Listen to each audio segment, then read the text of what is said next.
যে এই সরকার এখন আর নিরপেক্ষ সরকার নয়। আজকের প্রধান উপদেষ্টাকে নানাভাবে বিভ্রান্ত করছে তিনজন উপদেষ্টা। এই সরকার বুঝি হোক না বুঝি হোক, ইচ্ছাকৃতভাবে হোক অথবা ষড়যন্ত্রের শিকার হয়ে হোক, তারা একটি দলের সে ফাঁদে পা দিয়েছে এবং সংস্কারকে প্রায় গুরুত্বহীন করে ফেলেছে। এর আগেও আমরা দেখেছি যে এই সরকার এই দলটির প্রতি নানাভাবে তাদের আনুগত্য অথবা তাদের দুর্বলতা প্রকাশ করেছে।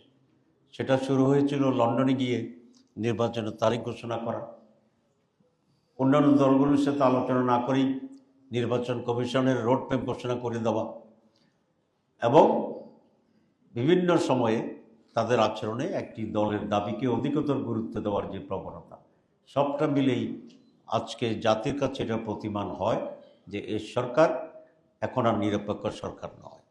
এই সরকার একটি দলের প্রতি অনুগত অথবা একটি দলের প্রতি দলকে ক্ষমতা আনার জন্যে যেন একটি নির্বাচন আয়োজনের জন্যেই তাদের প্রচেষ্টা আছে বলে আমরা মনে করি।